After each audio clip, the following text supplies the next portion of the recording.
예, 오늘은 우리가 잘 아는 것처럼 또 이렇게 계속 광고하고 한 것처럼 어린이 주일과 어버이 주일을 같이 보내고 있습니다.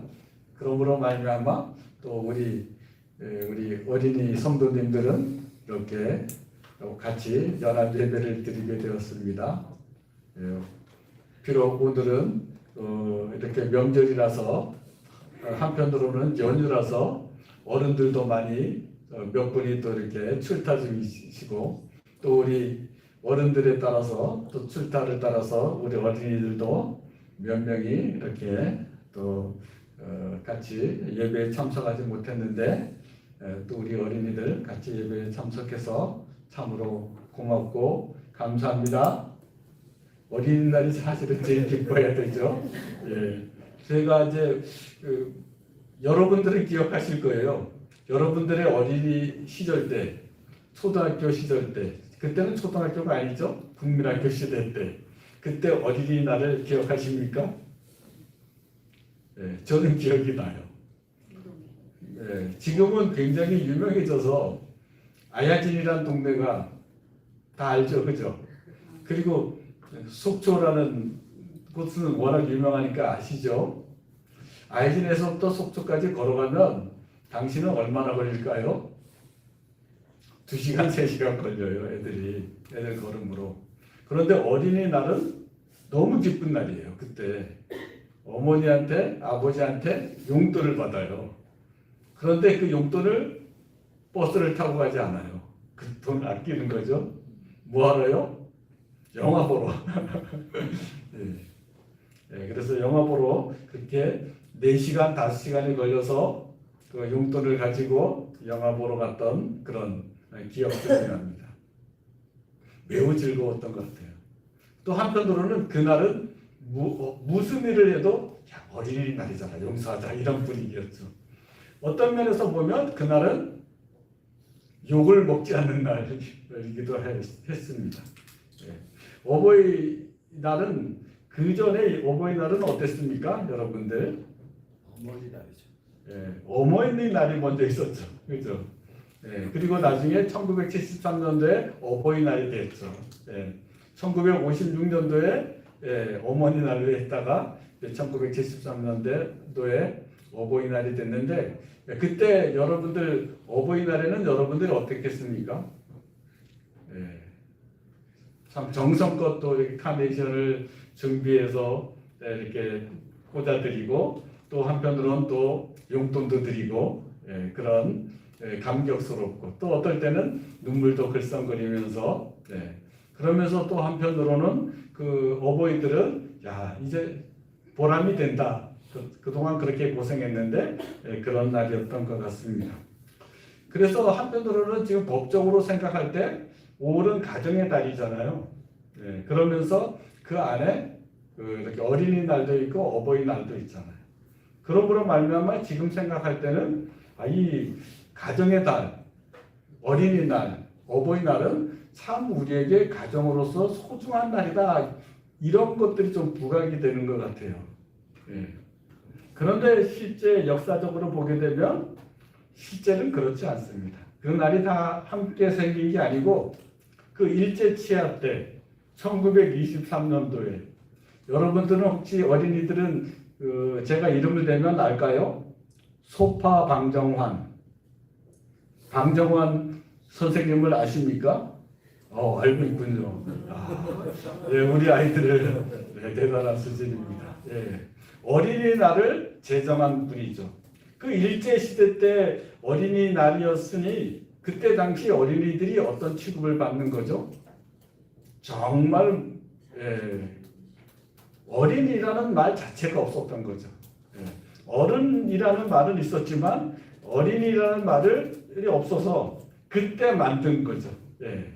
색동행에서 그때 1923년도에 그때 만들어서 이제 어린이날이 된 거죠. 그때는 처음에 시작했을 때는 5월 1일이었어요. 그런데 노동절과 이게 겹쳐서 이제 바꾼 거죠. 첫째 주 주일로 하자. 그러다가 이제 바뀌어서 5월 5일로 아예 확정을 하게 된 거죠. 어머니 날도 마찬가지입니다. 어머니 날도 1956년도에 그렇게 아까 어머니 날로 하다가 이제 아버지들이 약간 반란을 일으키신 거죠. 왜 어머니 날만 있냐? 아버지들도 엄청 고생하는데 그래서 1973년도에 그래 아버지까지 포함해서 어버이날로 하자 이제 그렇게 된 것이죠.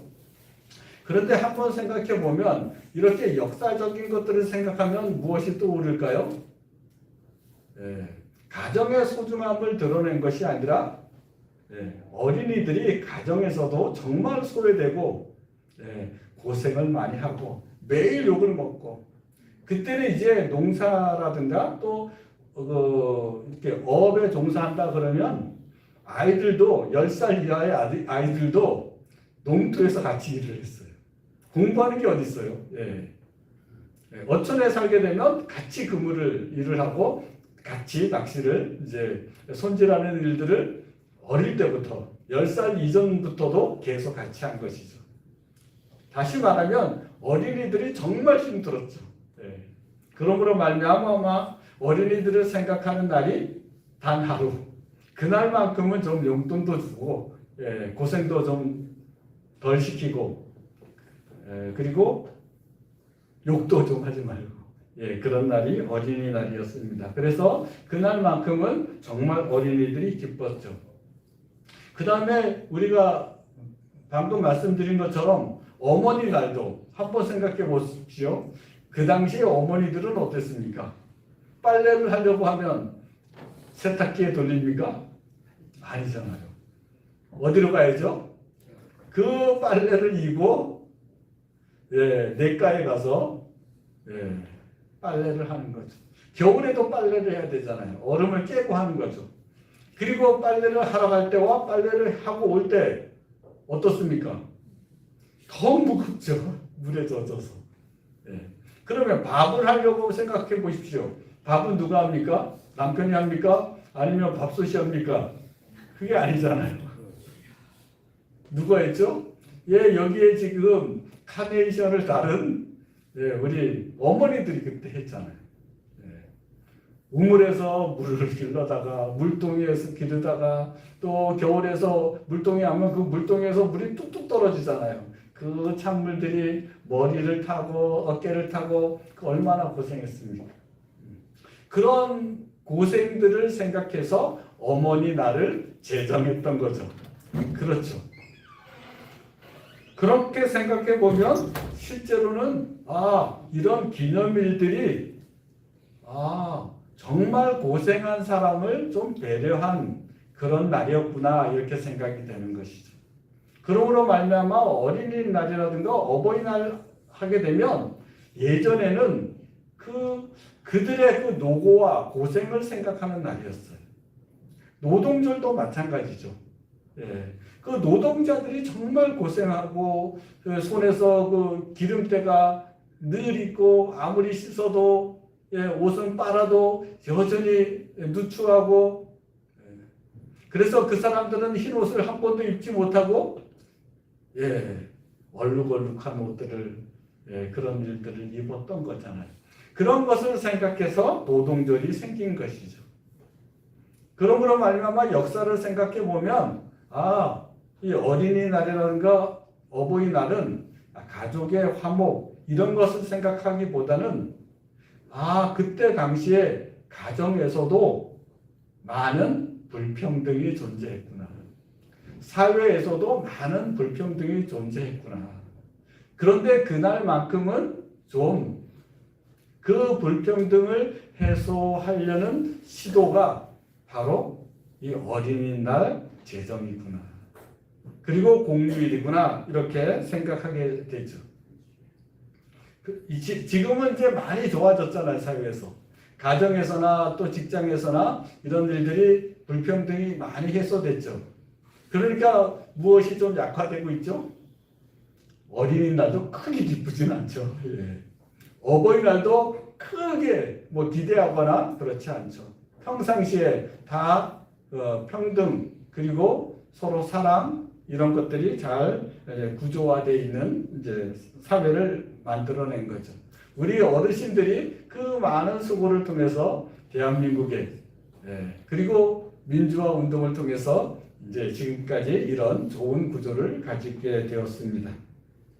그럼에도 불구하고 여전히 세계를 보거나 한국을 볼 때 취약한 구조더라고요. 가정 내에서 폭력이 여전히 심하더라고요. 그래서 1년에 약 13만 명의 어린이들이 죽는데요. 가정 폭력으로. 그러니까 4분마다 한 명씩 죽어요. 가정 폭력으로. 한국은 이렇게 많이 민주화되고 또 예수님을 믿는 사람들이 많아서 가정의 사랑이 많아서 이런 것들이 많이 해소되고는 있지만 세계적으로는 여전히 이런 취약한 구조, 가정 내에서 폭력에 시달리는 그런 구조가 되어 있습니다. 한번 생각해 보십시오. 우리 아이들이 이제 뭐 10살이나 또 9살이나 11살이나 뭐 이렇게 돼 있는데 우리 아이들과 우리 자신을 한번 비교해 보십시오. 힘에서나 능력에서나 모든 면에서 취약한 게 어린이잖아요. 그런데 예전에 그 취약한 것들을 그대로 업신여기고 또 무시하고 욕을 하면서 가정 폭력을 행하면서 그렇게 살았다는 거죠. 이것뿐만이 아니라 노인에 대해서도 점점 이제 그런 일들이 발생하더라고요. 60세 이상의 노인 6명 중에 1명이 매년 학대를 당하고 있대요. 우리가 정말 교회를 다녀서 또 우리의 자녀들도 하나님 앞에서 건강한 신앙을 가져서 우리가 잘 못 느끼고 있지만 그럼에도 불구하고 사회적으로는 굉장히 노인에 대해서나 어린이에 대해서나 구조적으로 취약한 구조이기 때문에 계속해서 고난을 당하고 핍박을 당하고 있는 게 현실입니다.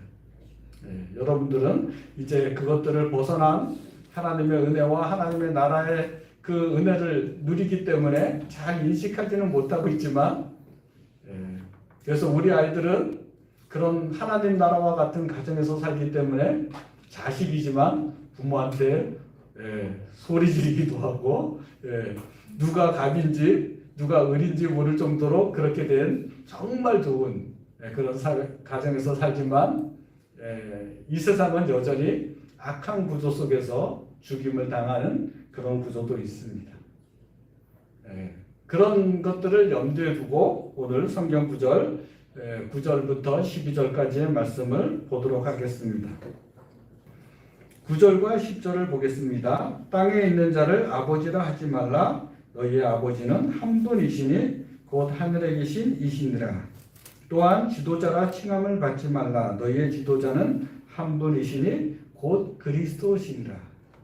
9절을 한번 생각해 보면 아버지라 하지 말라 그랬으니까 가정은 아버지와 어머니와 자녀로 되어 있잖아요. 그러므로 말미암아 가정의 구조에 대한 것을 염두에 두고 하신 말씀이죠. 10절은 선생이 되지 말라, 지도자가 되지 말라 그랬으니까 사회의 구조를 염두에 두고 하신 말씀이죠. 그런데 9절을 보게 되면 땅에 있는 자를 아버지라 하지 말라 이렇게 말씀을 했잖아요. 그러면 이것은 무슨 뜻일까요? 아버지를 아버지라 하지 말고 무시하라는 그런 뜻일까요? 여러분, 어린이 여러분, 9절에 이렇게 해놨거든요. 아버지를 아버지라 말하지 말고 어머니를 어머니라 말하지 말라 그랬는데 이것은 부모님을 무시하라는 뜻일까요?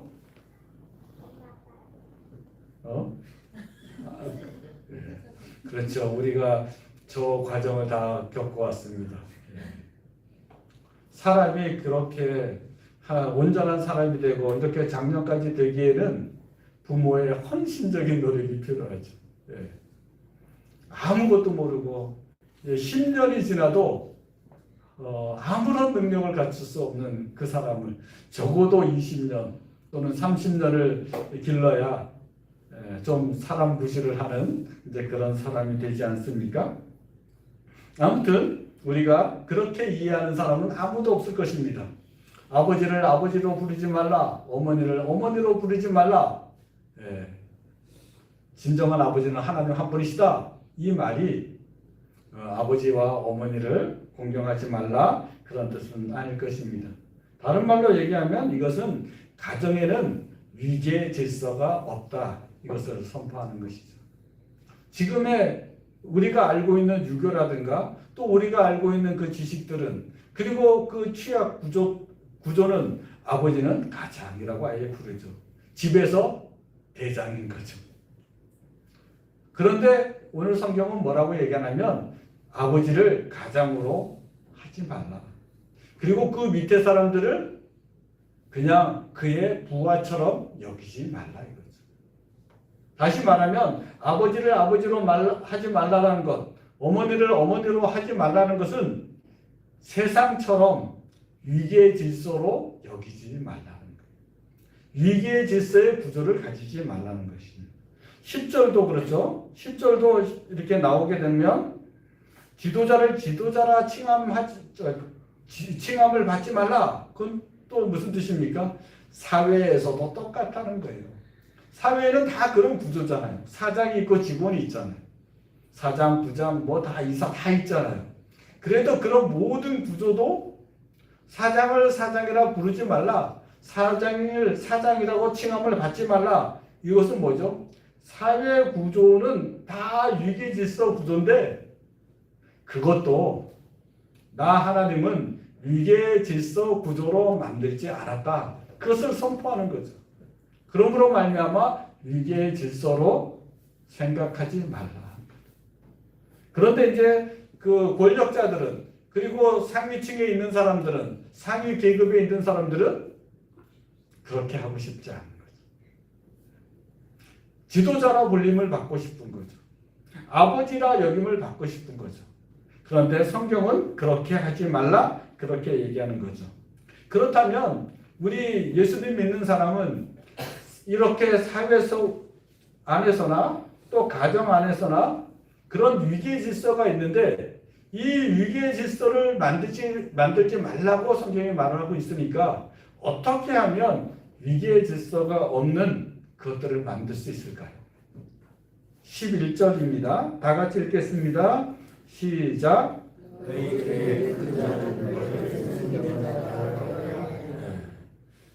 성경을 기록할 때 당시 사람들이 이해하기 쉽게 사실은 큰 자와 작은 자는 없다 이렇게 말하고 싶은데 그럼에도 불구하고 사람들이 이해할 때 큰 자가 있습니까? 있죠. 작은 자가 있을까요? 있죠. 예. 세상 구조 속에 사장이 있습니까? 있죠. 직원이 있습니까? 있죠. 아버지 어머니가 있죠. 연로한 할머니 할아버지가 있죠. 그러니까 그것을 기준으로 해서 그 구조를 기준으로 해서 이제 말씀을 베풀어 주는 거죠. 그런데 이제 그 기준을 삼으라는 거예요. 자기가 집에서 큰 자라고 여기는 사람들은 어떻게 하라고요? 그 나머지 작은 자들을 섬기는 자가 되라는 거예요. 어떻게 그 일들을 가능하게 할 수 있을까요? 온 세상은 다 그런 구조가 되어 있습니다. 사장과 직원, 어린이와 어른, 강자와 약자, 가진 자와 갖지 못한 자, 다 그런 구조로 있어요. 다시 말하면 모든 게 계급 구조로 있어요.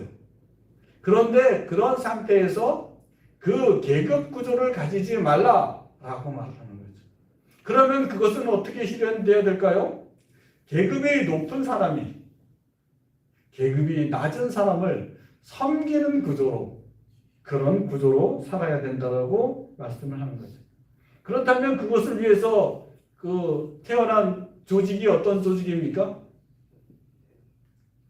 부한 자, 권력이 있는 자, 그 자들을 인정하지 않고 아버지를 아버지로 여기지 않고 하겠다라고 나온 그 조직이 어떤 조직입니까? 바로 공산주의죠. 그런데 공산주의가 만들어낸 것은 무엇입니까? 아버지보다 더 심한 구조를 만들어냈죠. 그래서 뭐라고 이름을 붙입니까? 어버이 수령. 어버이에다가 수령까지 붙인 거죠. 아버지 수령이 된 거죠. 그래서 사람들은 결국에는 그 계급을 없애려고 해도 더 계급 속으로 빠져들어갈 수밖에 없는 구조를 만들어내고 있는 것이죠.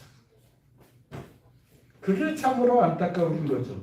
심지어 한번 생각해 보십시오. 우리 교회는 어떤가요? 목사, 장로, 또 안수 집사 이렇게. 그런데 성도들이 어떻게 이해할 때가 있죠? 이것을 계급으로 이해할 때가 있어요. 예. 어떻게 이해해야 되는 게 맞다고요? 목사, 장로 이렇게 직분자들은 직분이 없는 성도들을 잘 섬기기 위해서 존재한다 이렇게 이해하지 않고 저들은 하나님의 종이요 또는 우리의 종이다 라고 생각하지 않고 어떻게 부르죠? 하나님의 종 님입니다 이렇게 하죠. 네. 한번 생각해 보십시오. 부모도 마찬가지예요. 아버지라고 얘기하면 원래 전통적으로는 어떻게 되는 거죠? 몸이 부서지라고 일을 해서 누구를 먹여 살리는 거죠? 아내와 자식들을 먹여 살리는 거죠. 그게 사명이라고 생각하는 거죠. 어머니도 마찬가지고. 그게 다 섬기는 구조죠. 그런데 요즘은 어떻게 하는 거죠? 예전에 봤더니 그런 섬기는 구조가 있으니까 나는 아예 그 섬기는 구조에 들어가지 않겠다.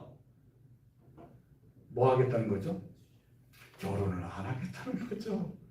자녀를 낳지 않겠다는 거죠. 그리고 자녀를 낳았을 때도 마음에 안 들으면 어떻게 하겠다고요? 학대를 하겠다는 거죠. 그래서 1년에 10만 명이 죽는다고요. 정말 안타까운 일이잖아요. 그런데 하나님께서는 어떻게 이 제도를 만들었다고요? 큰 자가, 힘센 자가, 힘이 없는 자, 약한 자를 섬기도록 그렇게 만들었다고요. 가정이 그런 것처럼 부모가 정말 수고해서 자녀들을 1년? 2년? 소 같으면 1년이면 되더라고요.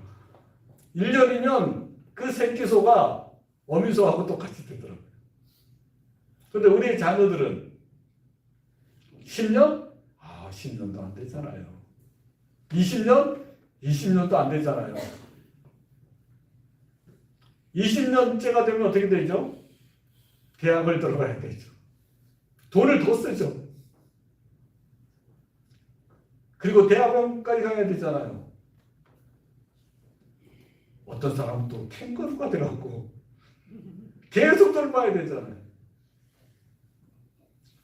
그게 어떻게 가능하겠습니까? 사랑과 섬김이 없으면 큰 자가 작은 자를 섬기는 그런 구조가 아니면 불가능하다고요. 어떻게 그런 수고를 할 수 있겠어요? 1년도 아니고 2년도 아니고 10년도 아니고 20년도 아니고 어떤 분들은 또 이제 3년, 30년 보내서 이제 겨우 장가를 보냈는데 그 정도면 이제 됐겠다 했더니 이 아이들이 또 자식을 낳아요. 그리고 또 자식을 맡게 해요. 자식의 자식까지 돌보는 이게 뭐라고요? 하나님이 만들어낸 구조시라고요. 사랑과 섬김을 끝까지 하도록 만들어낸 구조죠. 그런데 이게 전부일까요? 그렇지 않죠. 사랑은 어떻게 되죠? 잠시 있는 거죠.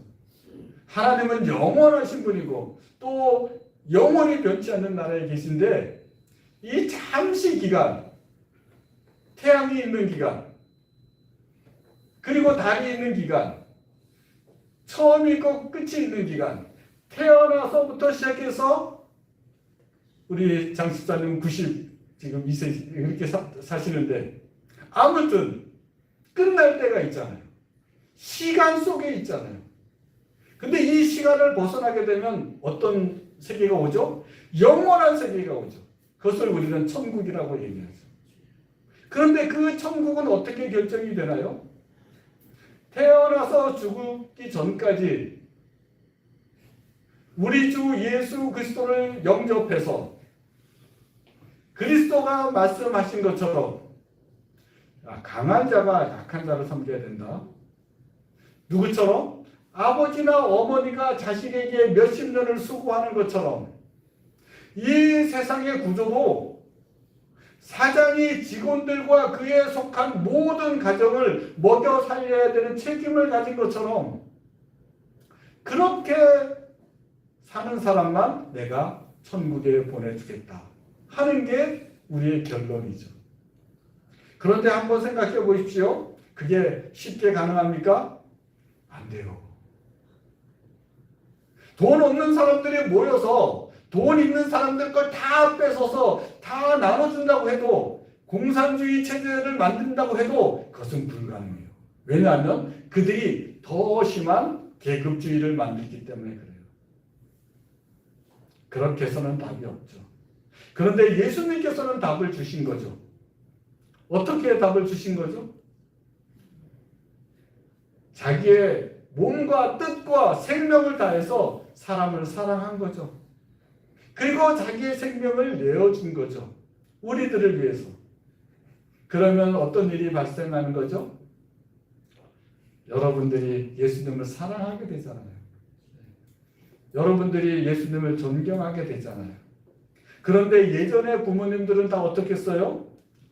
멀리서 물을 길러다가 밥을 하고 멀리 가서 빨래를 하고 아이들이 다 보고 자라죠.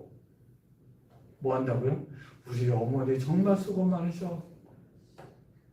그리고 어머니들은 다, 아버지들은 다 알죠. 우리 자식들은 좋은 가정에, 부자 가정에 태어나지 않아서 다른 학생들은 공부할 때 우리 아이들은 그물을 뒤집어야 되고 빨래를 빨아야 되고 또 같이 밥을 해야 되고 반찬을 해야 되고 어릴 때부터 고생하고 수고했다는 걸 서로 다 아는 거죠. 그러니까 어떻게 되죠? 서로 사랑하지 않을 수 없는 그런 구조를 가지게 된 거죠. 그래서 우리는 알아야 됩니다. 예수님 안에서만 그것들이 가능하구나. 예수님 안에서만 그것들 섬기는 것들이 가능하구나. 이제 그런 것들을 알게 되는 거죠. 예수님께서는 이제 그 부분에 대해서 더 분명하게 마태복음 9장 35절에서 37절까지 드러내고 있습니다. 한번 다 같이 한 목소리로 읽어보겠습니다. 시작. 예수께서 앉으사 12 제자를 불러서 이르시되 누구든지 첫째가 되고자 하면 아닌가요? 잘못해요. 제가 오늘 실수가 많은 것 같아요. 제가 오늘 실수가 많은 것 같습니다. 제가 한번 읽어드리겠습니다. 예수께서 앉으사 12 제자를 불러서 이르시되 누구든지 첫째가 되고자 하면 무사람의 끝이 되며 무사람을 섬기는 자가 되어야 하리라. 어린아이 하나를 데려다가 그들 가운데 세우시고 안으시며 제자들에게 이르시되 누구든지 내 이름으로 이런 어린아이 하나를 영접하면 곧 나를 영접하며 누구든지 나를 영접하면 나를 영접함이 아니요 나를 보내신 이를 영접함이니라. 예수님께서는 예수님을 영접하는 자가 하나님을 영접하게 된다고 하죠. 또 요한복음에 나온 것처럼 예수님을 영접하는 자가 하나님의 자녀가 되는 권세를 갖게 되죠. 그러므로 말미암아 예수님을 영접하는 사람들은 이제 구원에 이르게 되죠. 그런데 오늘 본문을 비추어서 생각해 보면 어떻게 되는 거죠? 예수님을 영접하지 않고 사람의 노력으로 만들겠다라는 평화, 계급주의를 없애는 그것들은 더 계급주의를 심화시키죠. 심지어 가정에서도 폭력이 더 심하게 되는 거죠. 그런데 예수 그리스도를 영접하게 되면 어떤 일이 발생하냐면 예수님처럼 가정에서 그냥 죽는 거죠. 예수님이 십자가에서 죽으신 것처럼 자기의 힘과 능력을 드러내지 않은 것처럼 부모가 자기의 힘과 능력을 드러내면 어떻게 되겠습니까? 우리 아이들은 죽죠. 회사에서 사장이 그 능력을 드러내면 어떻게 되겠습니까? 직원을 파리 목숨처럼 잘라버리죠. 그렇지 않으려면 예수님이 가신, 예수님을 영접하고 그 길을 가야 되는 거죠. 약한 자를 위해서 사는 삶, 그런 삶을 택하고 사는 거죠. 그러면 예수님께서는 어떻게 하냐면, 그래, 너희 중에서 약한 자, 어린이를 영접하게 되면 나를 영접한 것이다. 그리고 나를 영접한 자는 하나님의 자녀가 되는 권세를 준다. 그리고 그에게는 영원한 나라, 천국을 준다. 이것들을 분명하게 드러내고 있는 것이죠. 그렇다면 이제 이 원칙에 맞춰서 우리가 살아야 되잖아요. 오늘 성경 구절은 그것들을 12절에 아예 그 명제로 그렇게 기록하고 있습니다. 12절을 한번 다 같이 읽겠습니다. 시작. 누구든지 자기를 부르는 자는 자유고 누구든지 자기를 낮추는 자는 낮추고. 그래서 선언적으로 명제로 이렇게 드러냈는데, 명제라고 하면 보편적인 진리를 명문화시킨 것들을 명제라고 할 수 있습니다. 누구든지 자기를 높이는 자는 낮아지고 누구든지 자기를 낮추는 자는 높아지는 것, 그것들을 하나님께서는 선언하고 계신 거죠. 예수님께서는 선언하고 계신 거죠. 그래서 이 진리를 마음에 분명하게 새기고 이제 가정에 적용해야 되죠. 하나님께서는 이것을 예수 그리스도에게 완전히 적용했어요. 예수님은 모든 능력을 가지심에도 불구하고 창조주의 능력과 우리가 아는 것처럼 모든 병자를 고치신 것과 귀신을 내쫓은 것과 무리를 거는 것과 그 전지전능하신 창조주로서 창조한 것, 이 모든 것들이 있음에도 불구하고 약하고 약한 모습으로 십자가에 죽으셨죠. 그럼에도 불구하고 하나님께서는 어떻게 했죠? 그를 다시 살리셔서 만왕의 왕이 되시고 산자와 죽은 자를 심판하는 심판주로 삼으신 거죠. 그 방법대로 우리가 만약에 가정에서나 사회에서나 그 일을 실천하려고 하면 어떻게 하면 실천할 수 있을까요? 특히 가정에서는 어떻게 하면 실천할 수 있을까요? 약한 자들을, 어린이들을 윽박지르지 않고 오로지 사랑과 섬김으로 그것들을 가능하게 할까요? 에베소서 6장 1절에서부터 13절을 잠시 보겠습니다. 다 같이 한 목소리를 읽겠습니다. 자녀들아, 주 안에서 너희 부모에게 순종하라. 이것이 본론이라. 내 아버지와 어머니를 공경하라. 이것이 약속 있는 첫 계명이니 이로써 내가 잘되고 땅에서 장수하리라. 여러분, 이 말씀 너무 잘 알잖아요. 그리고 오늘 어린이 주일 같은 날, 어버이 주일 같은 날은 이 본문을 읽어서 자녀들에게 그렇게 말을 해야 되잖아요. 자녀들아, 부모에게 순종해라. 너네 순종하지 않으면 약속 있는 첫 계명, 그거 너희들에게 소용이 없어. 그리고 너희들이 순종하지 않으면 땅에서 장수하지 못하고 단명할 거야. 라는 저주가 섞인 말을 할 수밖에 없죠. 네. 어린이날에 어린이들을 기쁘게 하는 이 날에 순종하지 않으면 너희들은 저주를 받을 거야 라는 말을 할 수밖에 없게 되잖아요. 그러므로 말미암아 오늘 여러분 한번 오늘 본문을 다시 한번 생각해 보십시오. 그것들을 생각하면서 이 본문들을 생각해 보십시오. 아버지를 아버지로 불림을 받지 말라. 아버지를 하지 말라. 가족 가운데서는 위계 질서를 만들지 말라. 근데 오늘 본문은 그런데 에베소서 6장 1절에서부터 1절부터 3절까지 말씀. 자녀들아, 주 안에서 너희 부모를 순종하라. 이것이 옳으니라. 이것들은 어떻게 해석해야 될까요? 그리고 어떻게 이해해야 될까요? 땅에 있는 자를 아버지라 하지 말라 라는 그 말씀 중에서 이 말씀이 오늘 읽은 그 본문 말씀과 이 에베소서의 말씀 어느 말씀이 더 헌법에 가까울까요? 어느 법이 더 하나님의 말씀의 그 중심에 있을까요? 그것들을 기준을 세우지 아니하면 늘 우리들은 잘못된 오해를 하게 됩니다. 이 말씀은 이런 것입니다. 자녀들아 이렇게 부르는 거잖아요. 부모를 업신여기지 마. 부모를 공경히 해야지. 그게 사람의 도리지. 라고 말씀하는 것이지. 그렇지 않으면 너희들에게 저주가 있다 이런 말이 아닌 거죠. 같은 가정 안에서도 강자가 있고 약자가 있지. 형제들 가운데서 돈을 많이 버는 사람과 돈을 적게 버는 사람 늘 위계 질서가 있잖아. 그런데 그 위계 질서를 없애야지. 서로 사랑해야지. 돈이 많은 사람이 돈이 없는 사람을 섬겨줘야지. 부자가 가난한 사람을 돌봐줘야지. 아버지가 자녀를 돌봐야지. 라는 개념 속에 있는 말입니다.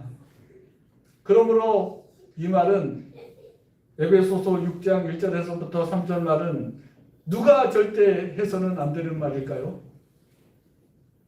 아버지들이 해서는 안 되는 말이에요. 자식들에게 그걸 요구하면 안 되는 거죠. 아버지들은 옛날의 아버지처럼 무조건 세상에서 엄청 핍박을 받더라도 노동절이 있는 것처럼 그 노동이 그렇게 심하다고 할지라도 집으로 돌아올 때는 아무런 고생을 하지 않은 것처럼 그렇게 들어와서 자녀들을 또 섬기는 거죠. 그렇게 하라는 뜻이에요. 위계 질서를 없애야 됩니다. 가정에서는 오로지 사랑을 가져야 됩니다. 그런데 여기서 제가 회개합니다. 제가 성경 말씀을 너무 잘 따른다고 해서 마치 사도 바울처럼 사도 바울이 하나님을 정말 잘 따르려고 했잖아요. 그죠? 잘 따르려고 해서 어떻게 했죠? 예수 믿는 사람들을 잡아다가 감옥에 넣었잖아요. 근데 제가 이렇게 보니까요, 이 말씀을 잘 지켰더라고요. 얘들아, 부모에게 순종해야지. 이걸 잘했더라고요. 그리고 성경에 또 나오잖아요. 애들은 채찍으로 때려도 죽지 않는다. 그래서요, 제가 또 우리 아이가 증명하지만 우리 아이도 때렸어요. 성경을 잘 따라한다고. 바로 가르치려고. 성경대로 가르치려고. 그런데 이렇게 봄내 로덴교회 이제 60이 넘어서 와 보니까 그리고 성경을 점점 보다 보니까 그게 아니었구나. 그런 것들을 더 깨닫는 거죠. 오로지 하나님이 만드신 세상은 가정에서나 세상에서나 큰 자가 작은 자를 섬겨야 되는구나. 그리고 높아지려면 낮아져야 되겠구나. 예수님은 그 일을 갖구나. 가장 낮아지면 가장 높아지구나. 하나님은 그 말씀을 실천하시는구나. 그러므로 여러분, 제가 장담합니다. 가정에서나 세상에서나 높아지는 사람들 있잖아요. 10년이 못 돼서 20년이 못 돼서 반드시 낮아지게 돼 있어요. 네. 그러나 세상 앞에서 또 가정 앞에서 낮아지는 사람들은요, 반드시 높아지게 돼 있어요. 이제 말씀을 마치기 전에 우리가 이것들을 어떻게 해야 될까라는 부분을 조금 한번 더 생각해 보려고 하는데요. 우리 선교사님들이 이렇게 오셔서 지금 함께 같이 예배를 드리잖아요. 세 분의 선교사님들이 이렇게 와서 같이 예배를 드리는데 이 세 분을 제가 존경하는 분들입니다. 그러므로 말미암아 내가 어떻게 이분들이 어떻게 내가 해서 내가 이분들을 존경할까 이렇게 생각해 봤더니 세 분이잖아요. 그래서 두 분은 부부고 한 분은 싱글입니다. 근데 이 부부는 저보다 나이가 많아요. 그래서 선교지에 간 것도 이제 저보다 더 오래된 거죠. 그리고 지금도 선교지에서 이제 일을 하시는데 이분들을 한마디로 말하면 너무 충성스럽게 하나님의 일을 감당합니다. 교회도 정말 많이 세웠어요. 예. 그리고 또 막 넘겨주기도 하고. 예. 부부가 그렇습니다. 또 싱글인 이분은 하나님과 결혼하고 예. 그냥 애들을 위해서 또 자기가 가르치는 사역자들을 위해서 정말 충성되이 그 모든 일들을 감당하더라고요. 이게 제가 이분들을 존경하게 되는 그런 마음이더라고요. 또 하나는 뭐냐면 제가 이제 후배인데도 불구하고 이 부분은 제가 이제 연길에서 뭐 어디 타지로 가게 되거나 이제 회의하러 가게 되면 이분들은 자기 그 집이 좁은데도 불구하고 늘 저 집에 가서 잤죠. 그러면 또 새벽에 일어나서 맛있는 반찬으로 사모님도 음식 솜씨가 좋습니다. 그래서 제가 많은 또 대접을 받았죠. 뿐만 아니라 돈도 많이 주시더라고요. 또 저기 지금 웃고 계신 저 싱글 우리 선교사님은 지금 교수로 재직하고 계신데 현재에 있다가 이제 한국에 나와서 그런데 우리뿐만이 아니라 우리 자식들한테까지도 잘해요. 네. 왜냐하면 같은 이제 연길에 같이 있었으니까 또 그런 일도 많았습니다. 다시 말하면 분명하게 하고 선명하게 말씀을 드리면 이런 거죠. 자기에게 맡겨진 하나님의 일들을 충성되게 감당한 것 같아요. 그리고 또 선배나 후배나 존중하고 사랑하고 물질로나 말로나 삶으로 잘 섬겼던 것 같아요. 이 두 가지가 높임을 받는 그 비결인 것 같아요. 그래서 저는 이제 여러분들에게 부탁할 수 있는 거죠. 당부할 수 있는 거죠. 여러분, 하나님이 여러분들에게 맡겨주신 일들을 남들이 볼 때, 야, 저 사람 진짜 충성되게 일한다. 자기 일을 정말 열심히 한다. 자기 일을 자기 일로 여기지 않고 하나님께로부터 받은 일로 여겨서 정말 열심히 감당한다. 그렇게 사시면 됩니다.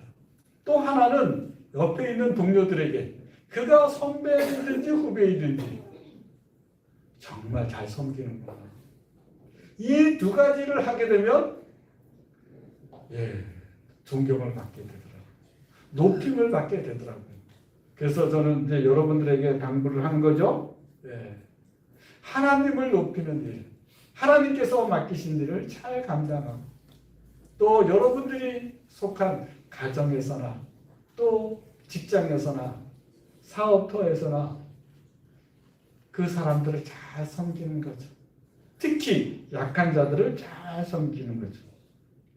그러므로 말미암아 이렇게 표현할 수 있습니다. 자기와 관계된 사람들을 귀하게 여기고 사랑을 베푸는 것이죠. 용서가 필요한 자에게는 용서를 하고 권면이 필요한 자들에게는 권면하고 위로가 필요한 자들에게는 위로하고 가르침을 베풀어야 하는 자들에게는 친절히 가르침을 베풀고 친구가 필요한 자에게는 또 친구가 되어주는 그런 도움이 필요한 자에게는 도움이 되는 그런 역할들을 잘 감당하는 것이 존귀함을 받더라고요. 여러분, 그러므로 말미암아 여러분은 오늘은 어린이날이라고 했잖아요. 어버이날이라고 했잖아요. 이 나라가 세월이 지나서 생각하기를 이렇게 하죠. 올은 가정의 날이다 이렇게 생각하죠. 가정이 소중하다 이렇게 생각하죠. 그런데 여러분, 오늘부터는 다르게 생각해야 됩니다. 그 역사를 생각해야 됩니다. 어린이들이 그렇게 어려움을 당했었지. 그래도 그들을 생각하는 것으로 공의를 만들었지.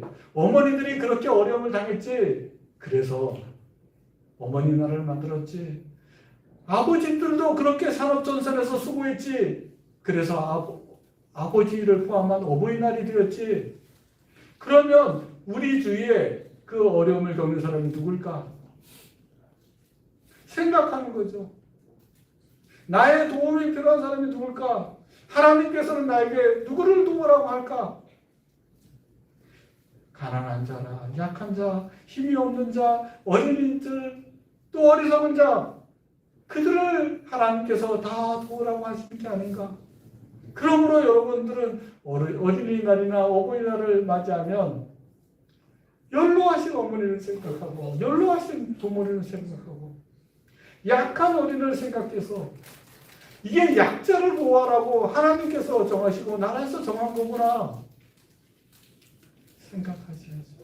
그리고 이제 약한 어른들이 되신 여러분들은 어떻게 하실래요? 그래, 다른 사람이 섬길 때 그래, 내가 감사함으로 받자. 그리고 더 약한 자들에게 마음을 열자. 그런 여러분들이 되었으면 좋겠습니다. 그러면 하나님께서 그렇게 산 사람들에게 예수님의 힘을 입어서 그렇게 예수님처럼 약한 자를 위해서 산 사람들에게 영원한 천국, 영생의 복의 복을 더하실 것입니다. 그런 은혜가 여러분들에게 있기를 또 간절히 축복합니다. 기도하겠습니다. 하나님 아버지,